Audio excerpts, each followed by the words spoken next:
Auto cab కార్మికులతో ప్రభుత్వ చర్చలు సఫలమయ్యాయి. సమ్మె నిర్ణయాన్ని ఆటో క్యాబ్ కార్మికులు విరమించుకున్నారు.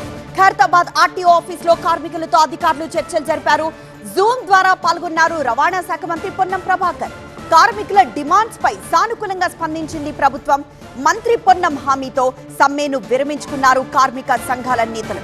తమ డిమాండ్లపై త్వరలో జీవో విడుదల చేయాలని కార్మిక నేతలు కోరారు.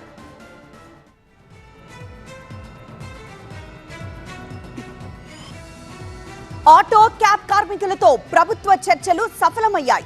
దీంతో ఆటో క్యాబ్ కార్మికులు సమ్మె నిర్ణయాన్ని విరమించుకున్నారు. ఖైరతాబాద్ ఆర్టీఓ ఆఫీసులో కార్మికులతో అధికారులు చర్చలు జరిపారు. జూమ్ ద్వారా పాల్గొన్నారు రవాణా శాఖ మంత్రి పొన్నం ప్రభాకర్. కార్మికుల డిమాండ్స్ పై సానుకూలంగా స్పందించింది ప్రభుత్వం. మంత్రి పొన్నం హామీతో సమ్మెను విరమించుకున్నాయి కార్మిక సంఘాలు. తమ డిమాండ్లపై త్వరలో జీవో విడుదల చేయాలని కార్మిక నేతలు కోరారు.